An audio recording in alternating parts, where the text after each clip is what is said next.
Halo Pak James dan teman-teman. Jadi pada kali ini saya ingin menjelaskan tentang proyek TS saya, Apply TI. Sebelum itu perkenalkan, nama saya Federico Matthew Pratama dari angkatan 2023 Ilmu Informatika. Jadi pada kesempatan kali ini eh, saya ingin menjelaskan tentang proyek saya di UTS yang sebelumnya sudah saya buat. Nah, di sini ada 8 bab utama yang akan saya jelaskan pada presentasi kali ini. Pertama itu ada judul proyek, lalu ada beberapa pengenalan sebagai pengingat lagi, kayak seperti apa itu E8N, terus Node E8 itu apa aja, baru nanti masuk ke bagian latar belakang, lalu ada solusinya sama arsitekturnya, ada flow dan demonya juga, ada hasil dan menurutnya. Oke, langsung saja mulai. Itu sebagai pengingat ya. Oh, sebelumnya untuk proyek saya itu saya tentukan judulnya itu penerapan E8N untuk otomatisasi jadwal dan reminder mahasiswa kondisi menggunakan Google Calendar. Nah, itu nanti akan saya jelaskan juga pada saat demo juga gitu sekalian. Oke, next. Apa itu E8N? Nah, ini sebagai pengingat juga untuk mengetahui apa sih E8 itu. Nah, E8 itu merupakan alat untuk mengotomatisasi berbagai tugas, bisa menyambungkan aplikasi satu sama lain tanpa perlu ikut coding. Jadi hanya perlu drag and drop saja untuk membuat sebuah alur kerja atau workflow secara otomatis. Jadi nggak perlu memikirkan banyak coding yang terlalu ribet untuk membuat sebuah flow ya. Jadi itu fitur utamanya itu bisa menghubungkan dari dan memproses data, dan caranya juga hasilnya otomatis yang sebelumnya disebutkan. Terus dia juga ada low code, dari antar mukanya itu drag and drop. Lalu ada beberapa template yang bisa digunakan untuk mendapatkan referensi dari E8-nya. Selalu ada integrasi luas, jadi kita bisa menggunakan beberapa koneksi seperti Google Sheets, Google Calendar, Slide, API, dan database, dan banyak lainnya. Satu nanti juga ada eksekusinya juga berbasis kondisi. Jadi untuk cara jalannya itu dia bisa juga fleksibel, bisa juga menggunakan if atau switch untuk mengatur dari aturan yang kita tentukan seperti itu. Nanti juga ada contohnya di yang saya terapkan karena saya juga menggunakan itu. Setelah itu ada kelebihan juga. Nah, kelebihan itu yang disebutkan dari fiturnya ya, dia bisa drag and drop, lalu dia open source dan gratis juga digunakan, bisa integrasi banyak dan bisa fleksibel. Untuk kekurangannya sendiri itu harus dari user ya atau pengguna itu harus minimal memahami dari cara logika alur kerjanya. Jadi artis ya bisa tahu lah cara logika bekerja gimana biar hasil otomatis kerjanya itu jalan. Lalu untuk beberapa konfigurasi manual juga integrasi tertentu itu seperti kayak integrasi seperti Google itu kan juga perlu tambahan koneksi dari API itu ya, kredensialnya, jadi ada tambahan aksi gitu. Lalu yang antara mungkinnya akan terasa berat atau nge-lag ketika workflow-nya itu sudah kompleks. Jadi kalau workflow-nya ada banyak dan uh, sangat apa ya, banyak banget node-nya, itu bakal lag atau delay. Nah, ini yang saya jelaskan juga bagian 08N masuk ke bab 2 bab 3.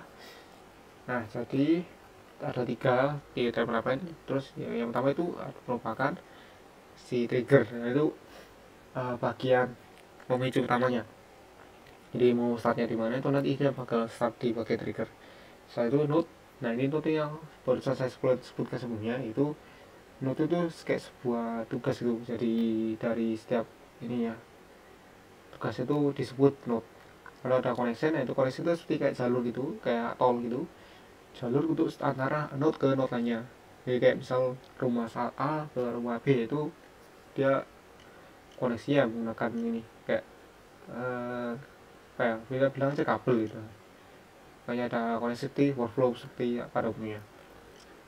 Nah, baru kita masuk ke dalam pembahasan utamanya, yaitu latar belakang yang saya angkat dari project kali di tugas ini.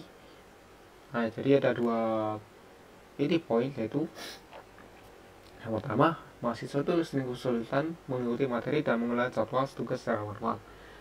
Jadi ada mahasiswa yang mengeluh ketika dosennya itu beberapa itu nggak paham ya, dia sampai harus buka YouTube atau harus belajar mandiri, dan kadang itu kalau baca materi itu ada saatnya tuh malas gitu. Malasnya tuh bukan berarti kayak meremehkan atau gimana.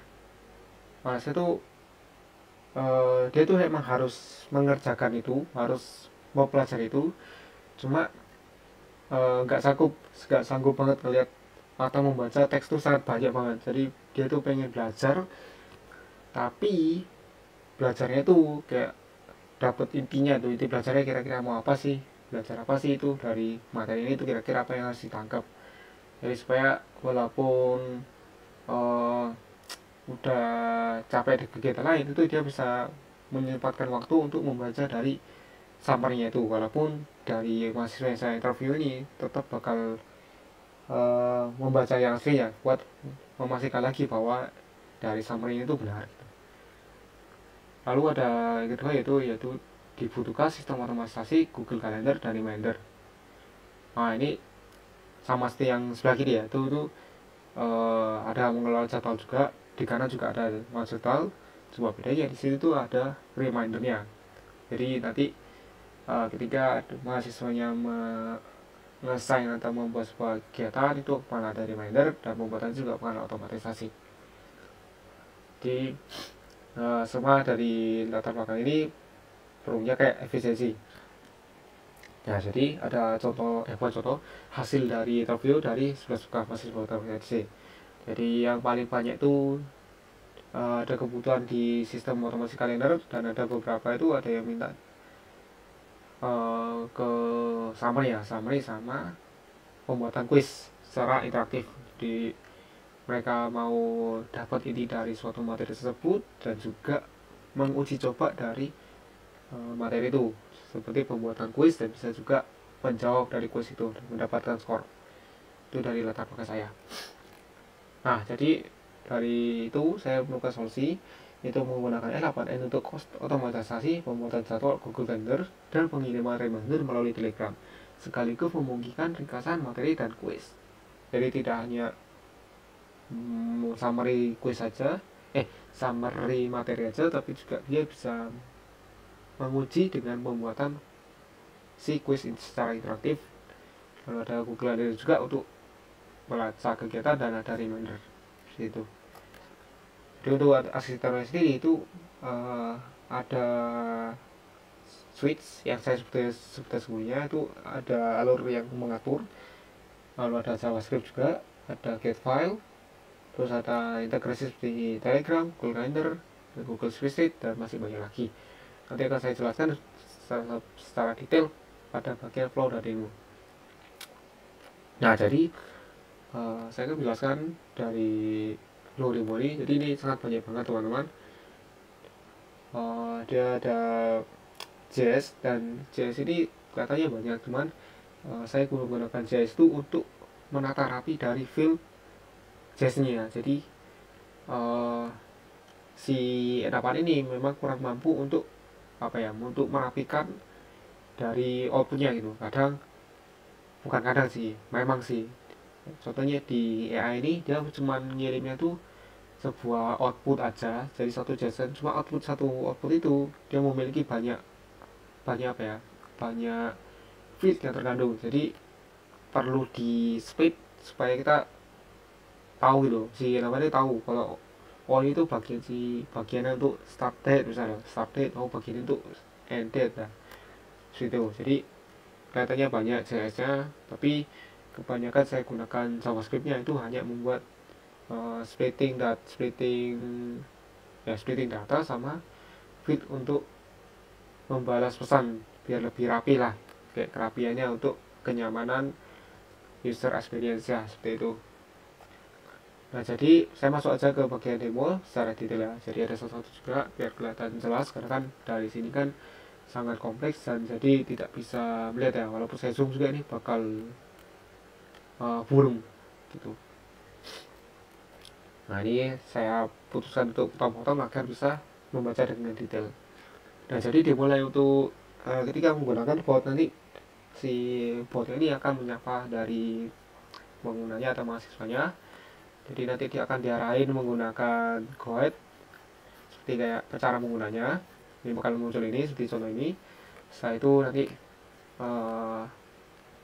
dari mahasiswanya kalau ketika mau tahu cara menggunakan si bot ini, nanti bisa pakai guide dari arahan yang diberikan oleh pada saat-saat. Untuk flow-nya, detail flow-nya di sini ya, dari mahasiswa, terus dari comment switch, lalu ada field-nya juga. Nah, field yang saya maksud ini untuk merapikan ini teman-teman. Jadi oh ya, untuk merapikan ini Pak James. Jadi bisa lebih nyaman dibacanya. Nah, ini saya sengaja untuk potong karena memang untuk apa ya, untuk visualisasi saja, jadi lebih mudah untuk dilihat. Selanjutnya ada guide ya tadi sama juga, jadi saya potong juga akan lebih mudah dilihat. Jadi itu format fill text saja, ini tanpa ya, jadi sudah ditentukan gitu, udah pasti paten, tidak ada perubahannya. Nah, lanjut ke bagian fitur utama, salah satu fitur utama yaitu ada summary. Nah, ini saya tidak hanya mengimplementasikan berdasarkan suksesnya aja, jadi ada error case nya juga, jadi dia akan melakukan apa nih, checking dari file ya. Nah, ini ada beberapa ada salah satu contoh ketika si ringkasan berhasil sama yang enggak. Yang ini memang SPJFDS, jadi dia bisa melakukan summary sih ya. Sama yang kanan ini dia nggak bisa, karena di lapan ini terbatas untuk melakukan converting. Jadi sempat menggunakan yang API-nya Cloud Convert yang convertnya itu banyak, itu memang berhasil secara tampilan depannya. Dia udah bisa dari PPTS ke PDF itu bisa. Cuma sayangnya dari hasil converting itu tidak dapat payload sih dari JS-nya. Jadi namanya memang ganti ke .pdf gitu, tapi datanya itu gak dapat. Jadi kayak ya udah cuma rename nama aja gitu, jadi gak ada gitu. Untuk yang eksternal integrasi lainnya itu berbayar semua. Jadi daripada saya harus kena limit per harian dan nggak bisa melakukan testing secara menyeluruh, jadi saya putuskan aja untuk menggunakan PDF only. Jadi kalau mereka menggunakan atau mahasiswa yang menggunakan yang selain PDF, dia akan kena file halus ini kayak peringatan itu, jadi ada file case ya gitu, jadi ada sukses sama case file ya. Ini untuk yang YouTube juga sama seperti yang sebelumnya, jadi dia kalau lari ke sini analis video dari Gemini, terus bakal kirim download sama kirim dari Google Drive nya. Kalau yang summary dari file awal sini dan menggunakan AI langsung juga seperti itu. Terus ini untuk menjawab yang untuk melakukan interaktif quiz. Jadi sini untuk workflow-nya untuk pembuatan quiz di bawah sini, ini agak belok.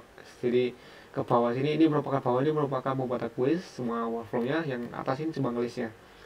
Jadi ini ada contoh untuk pembuatan quiz yang misal mahasiswanya ingin punya 3 soal dari materi ini. Jadi dia bakal otomatis ngirim semua soalnya dari semua total soal yang diinginkan dari usernya dan berdasarkan materi yang dikirim. Nah, ini harusnya ini nggak ada ID-nya sih, cuma saya salah screenshot aja. Ini sudah saya hapus, jadi formatnya nggak seperti ini. Jadi dia tetap kasih semua soalnya, cuma yang atas ini dia bukan ID lagi karena ID-nya dihapus, tapi dihapus cuman nanti hasil outputnya cuma berikut soal quiz kamu ini, jadi langsung ke bawah. Ini bekas debugging aja. Itu untuk membuat quiz. Setelah itu ada quiz maker. Nah, ini juga quiz maker ketika quiznya nggak bisa. Nah, ini kenapa saya putuskan kalau quiznya udah ada terus dia nggak bisa quiz lagi, itu karena saya kan membacanya kan berdasarkan filter dari CS-nya. Jadi kalau CS-nya mendapatkan apa ya, ID yang sama, itu dia itu takutnya bakal kena seret ketika kalau usernya ini mau hapus ketika si usernya mau ingin menjawab dari soal yang soal yang lainnya. Jadi saya kan aja jelaskan di bagian jawab, cuman ini intinya itu dia gak bisa membuat kuis baru, dibatasi. Kalau dia ada kuis yang lama harus diselesaikan dulu. Dan ini ada perintah juga, bisa lihat cek dari daftar kuis atau cancel kalau batal kuis. Nanti cancel juga saya jelaskan di selanjutnya. Ini juga kalau ada koreksi lagi ya, ini di bawah sini ada koreksi. Kalau dia beda tipe dia gak bisa. Terus ini untuk melis kuisnya ya, ini kalau contohnya kalau udah dijawab, yang bawahnya kalau belum dijawab, jadi ada statusnya juga. Ini ada peringatan juga kalau memang belum ada yang belum ada soalnya belum dijawab. Mari untuk jawab. Nah, di sini saya akan jelaskan kenapa yang kuisnya nggak boleh buat 2 kali. Itu nanti si bagian mana ya,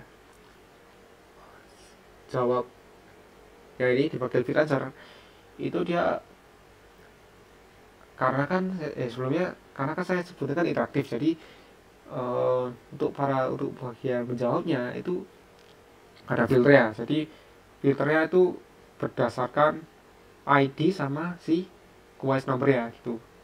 Jadi si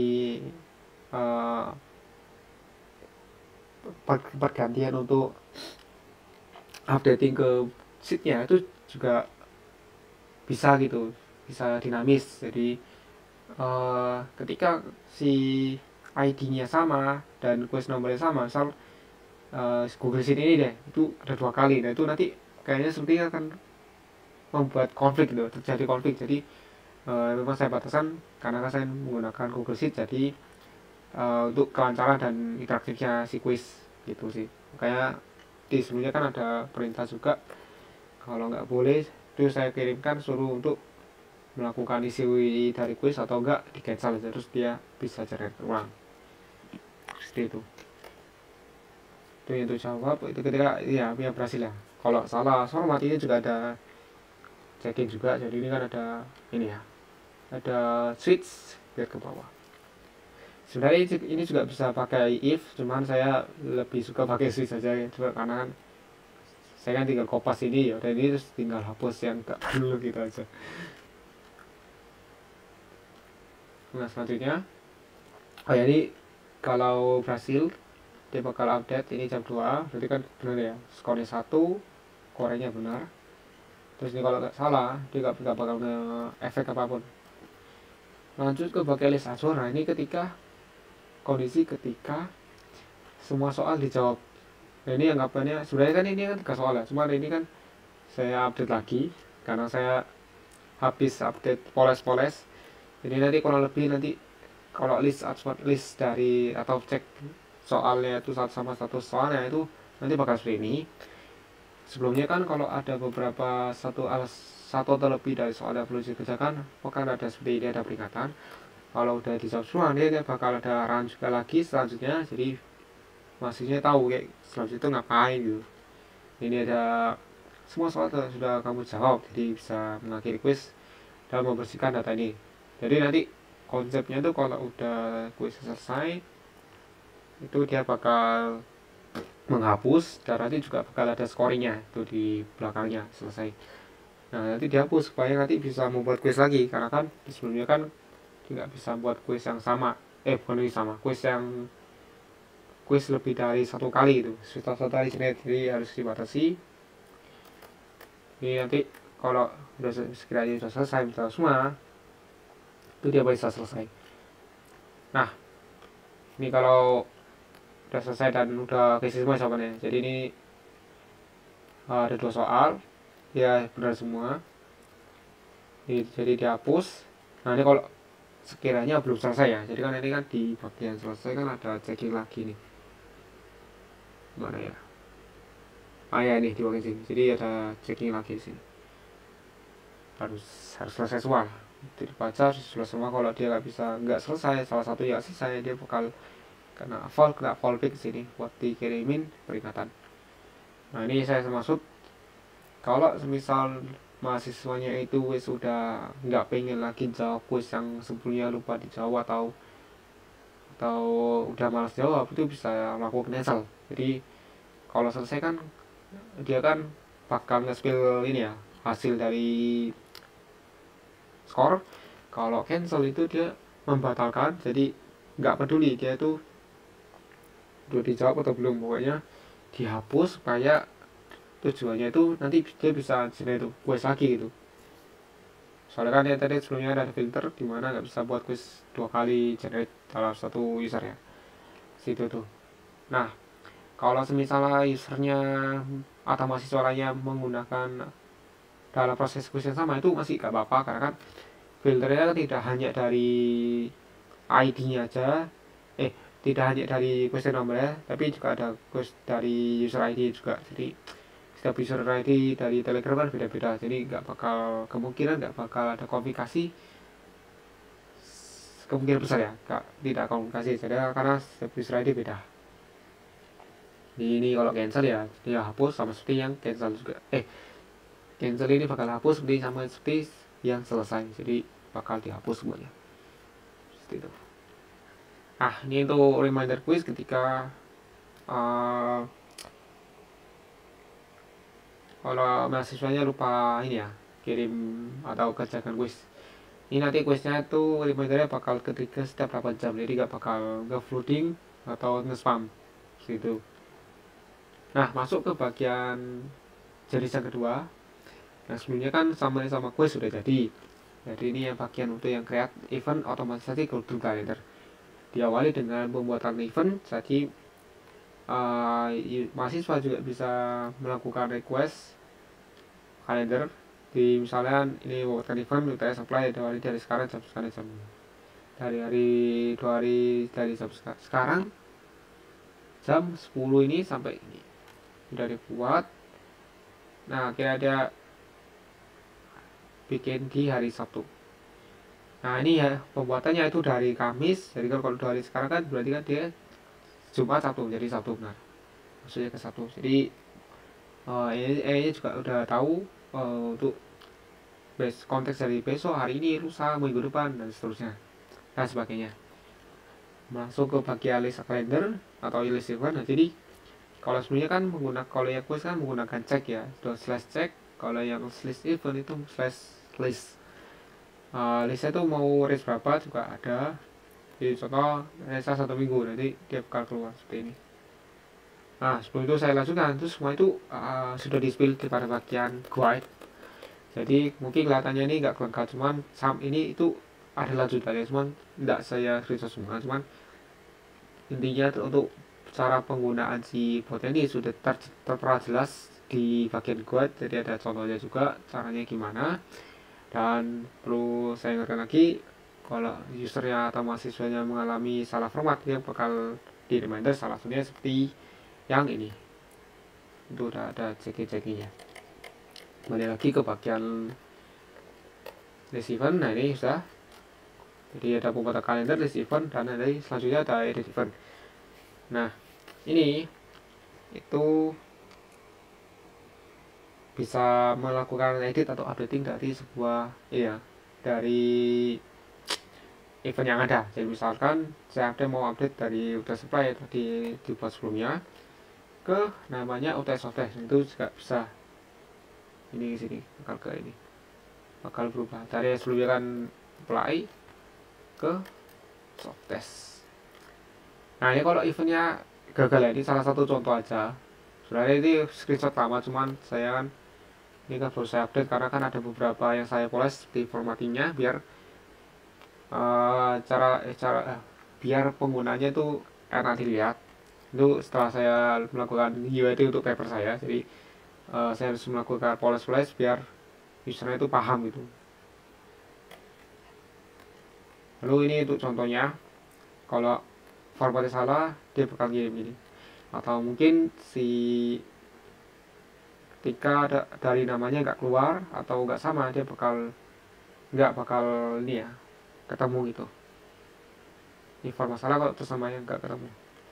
Nah, setelah ini kan pasti kan juga ada delete di uh, delete ya, bakal hapus. Cuman ini pakai gambar yang lama, jadi intinya tuh waktu itu ada tanggal 10 tuh ada, cuman ketika dihapus ya dia bakal kehapus, jadi dari givennya itu bakal nggak ada seperti itu, jadi bisa di delete. Jadi selanjutnya ada delete ketika fail itu seperti yang edit sebelumnya. Jadi kalau nggak sesuai format dia bakalan kirim seperti ini, kirim ini kayak fail gitu. Nah, ini yang terakhir yaitu ada reminder kalender. Ini benar-benar terakhir dari semua yang saya lakukan. Jadi ini reminder, salah satu reminder dari salah satu ketika mahasiswa ingin tahu, dikasih tahu kalau emang ada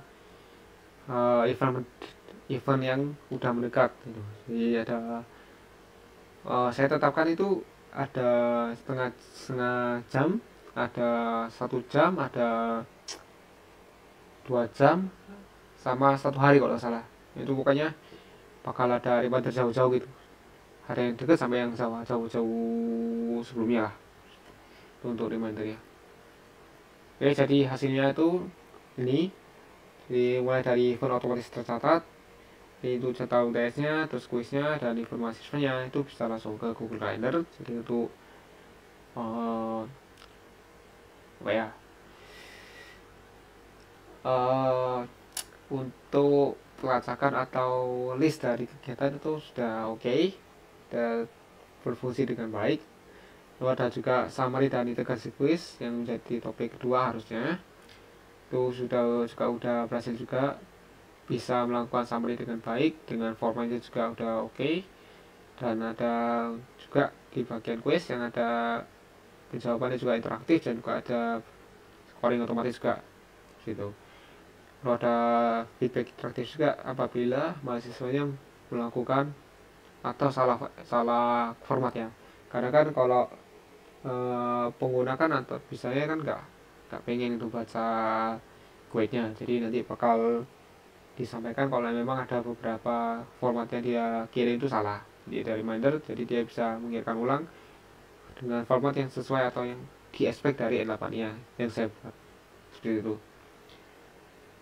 Oke, terus sebagai menutup, jadi otomatisasi Google Calendar itu otomatisasi Google Calendar untuk jadwal, ringkasan materi, dan kuis memudahkan pengelolaan akademis serta interaksi mahasiswa secara real-time.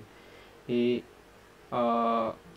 secara tujuan sih dan kegunaan sudah sangat oke, dan dari hasil interview juga sudah saya uji coba juga, mereka juga uji coba, dan hasilnya juga sudah oke.